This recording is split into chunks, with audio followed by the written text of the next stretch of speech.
All right, so today I'm going to be talking about syntactic variation possibilities with Old Javanese proper noun articles. And so this is part of a series that I've done for this group for quite a while with Old Javanese.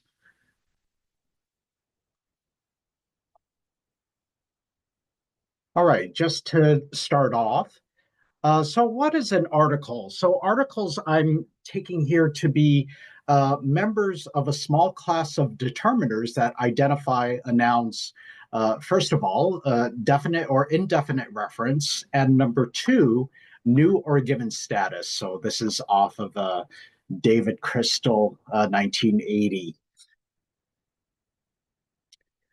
Now, for languages that have articles as a robust grammatical category, it's also possible for these articles to be used for proper nouns. Now, in English, of course, articles with proper nouns are quite restricted in nature, or at least in their distribution. However, I'm going to be talking about Old Javanese, which has a rather full array of possible articles with proper nouns. And Old Javanese, of course, is one member, but this is quite a characteristic. So it's highly characteristic of Western Austronesian languages. So here are today's aims for the talk today. So, first of all, I don't want to detract from the observation that Old Javanese, hereafter OJ, is strongly verb initial. Okay, so it is strongly verb initial, just like its other Austronesian relatives, especially the Philippine type languages. However, if we have fully expressed proper noun phrases, uh, they may trigger some syntactic variation. So, in other words, they may show clauses that are not verb initial, okay, or predicate initial.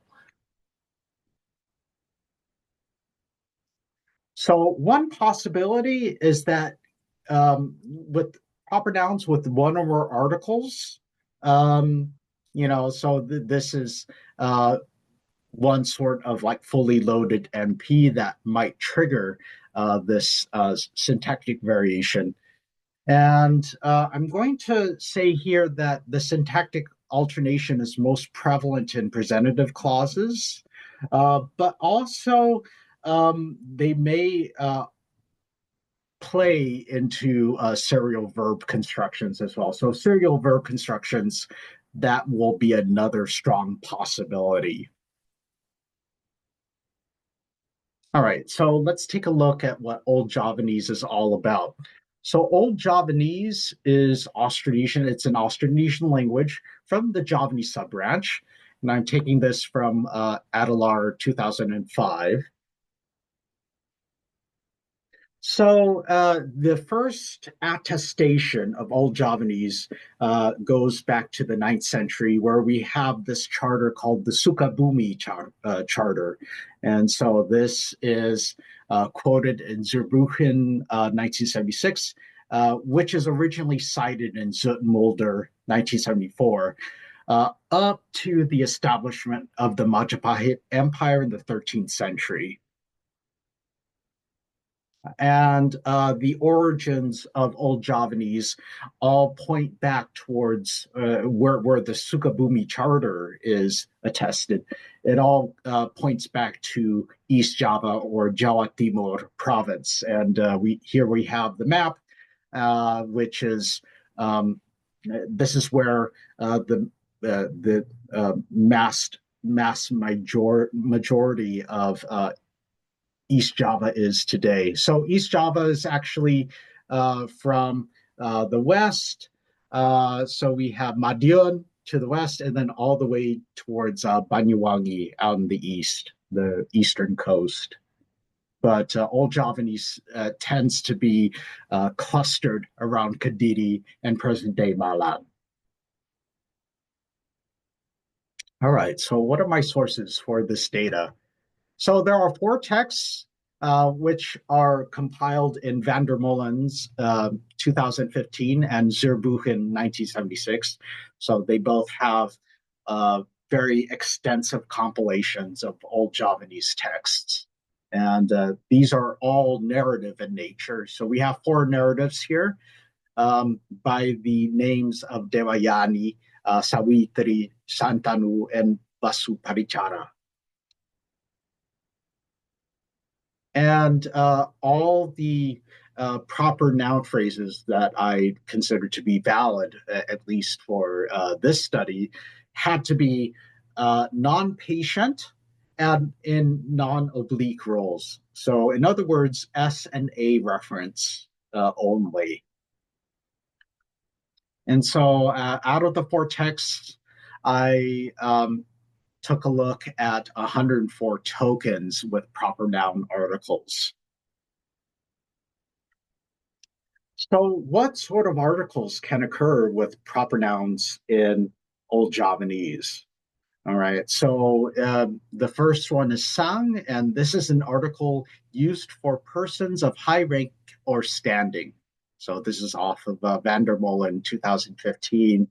And so, this is a bit of an honorific. It's an honorific article.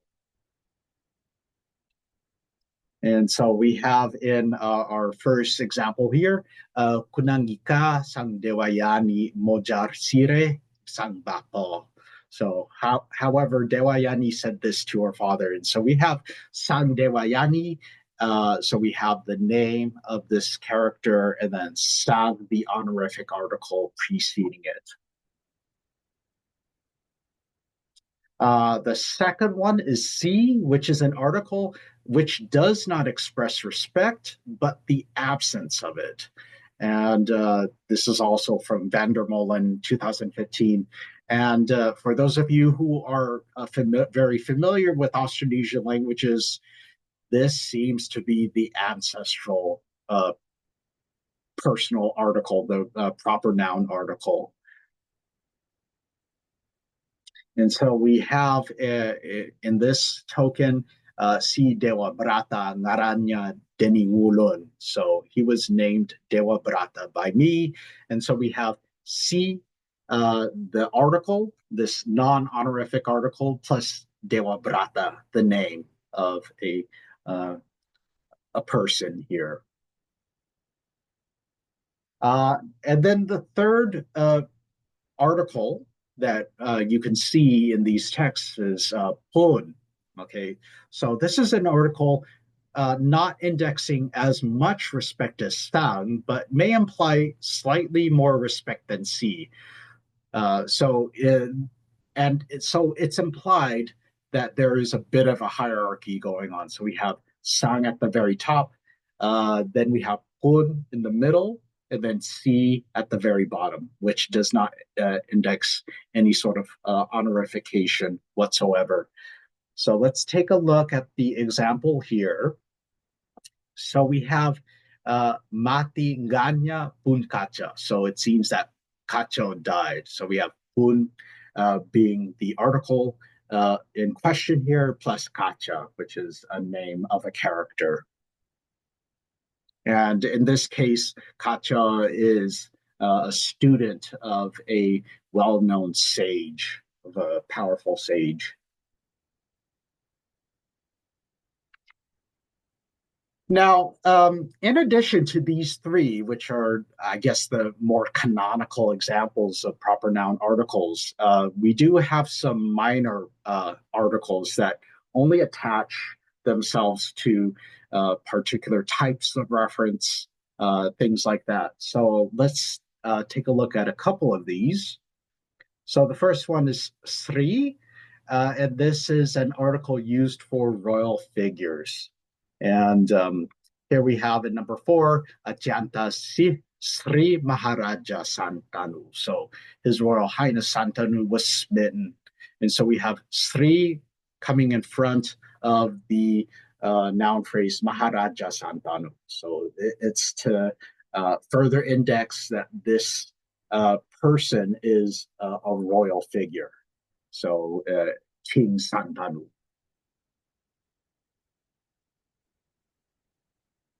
And then we also have Sangyang, which is a complex article used for deities, as Hyang specifically means some sort of deity. So we have Sang, the honorific, plus Hyang. And so we have in number 5, we have Saksat Sangyan Sri Manuron. So the goddess Sri visibly descended. So we have Sangyang Sri, which is not to be confused with the article, the royal article Sri. Okay, this is a goddess of luck and fertility, I believe. Now let's take a look at the distribution of proper noun articles in this data set. So the majority of tokens here are of sang, this honorific article. So we have 95 with sang, we have 3 with pun, 2 with si, and then 2 with sri, and 2 with sangyang. Now, of course, these distributions may depending on what sort of other narratives I can take a look at and further incorporate into future versions of the study, maybe the distributions will differ. And maybe you'll get more representative distributions for these minor articles. But at least in this data set, Sang is the clear majority. So let's take a look at some syntactic variation possibilities with these proper noun articles. So the canonical order in Old Javanese is verb initial. So we have in number 6, katon pua maurit sang kacho denikan detia. So kacha was seen alive by those demons. So we have the 2 verbs. We have katon plus maurit, and then sang kacho, the proper noun article.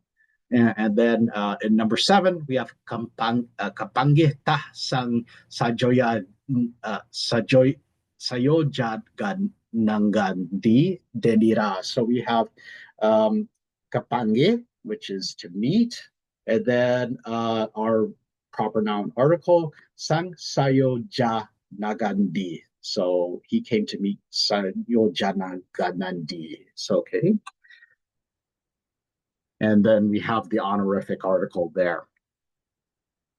And then just to make sure, just to cover my bases here, so of course, this verb initial order also comes with the use of pronouns. So we have in number 8, in anugrahan tasira rata desan yang Indra. So he was granted a chariot by Indra. So we have the verb there, inanugrahan, and then ta sira. Sira is the neutral third person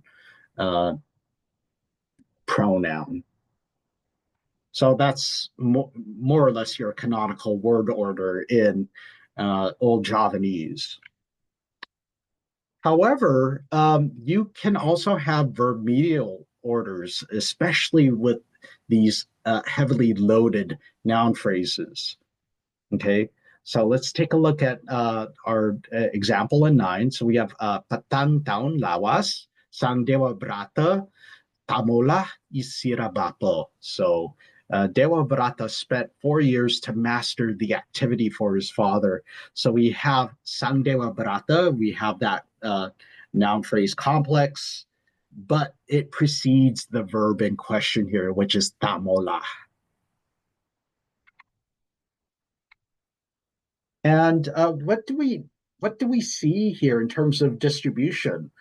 So in this data set, we see that 72 tokens of this have verb initial order, whereas 32 of these tokens have verb medial order, which is interesting in itself.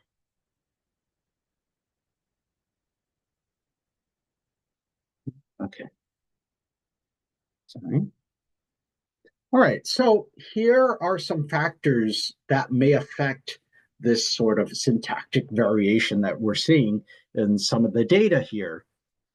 So one element is, so the first possibility is that it may be one element of a serial verb construction. And here we see in number 10, we have Inabi Matanira Sang Dewa Brata Sumilihan Kadatawan Nira. So he had intended for Dewa Brata to succeed him in the palace. So we have the first verb, uh, in Inabi Matanira, so to have the intention. And then Sang Dewa Brata, the complex noun for the proper noun phrase in the middle, and then we have a another verb following it. So we have sumilihan, to succeed.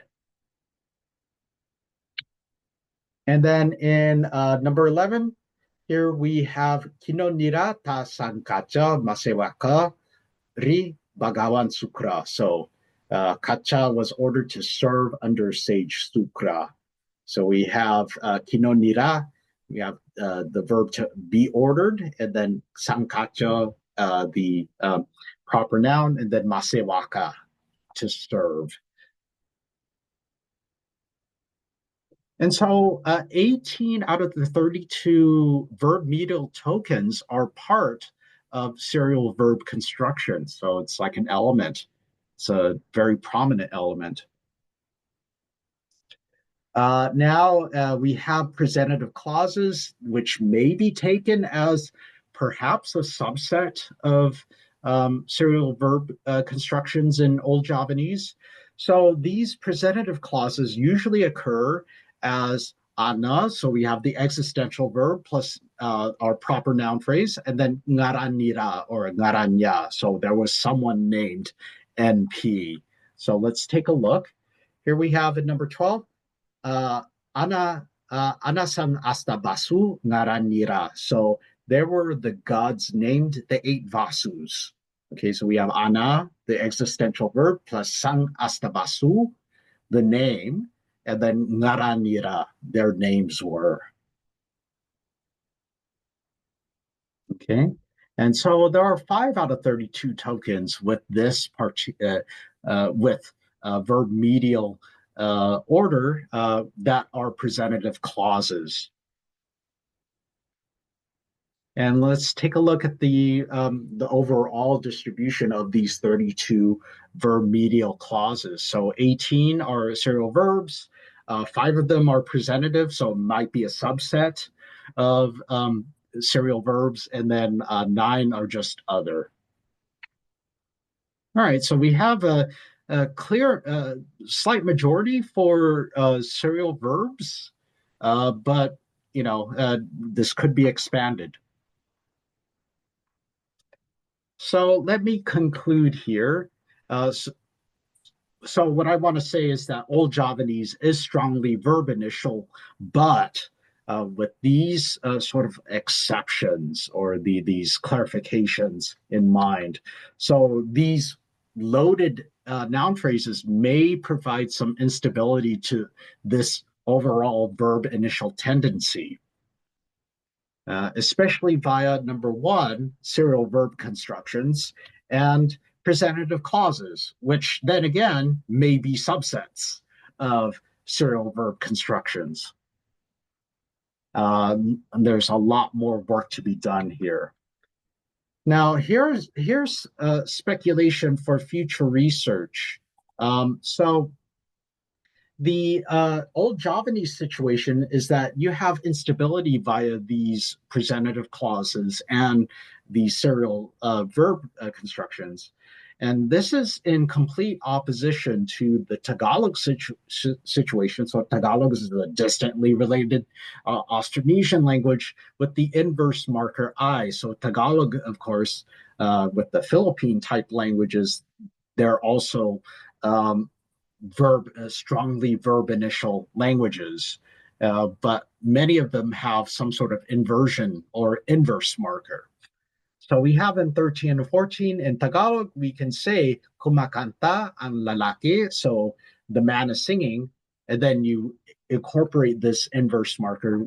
You can also have ang lalaki ay kumangkanta. So the man is singing. So with this I, you can prepose this noun phrase to the front, to the beginning of the clause. So my final questions are: is there anything in the history of Old Javanese that could be interpreted as a putative inverse marker?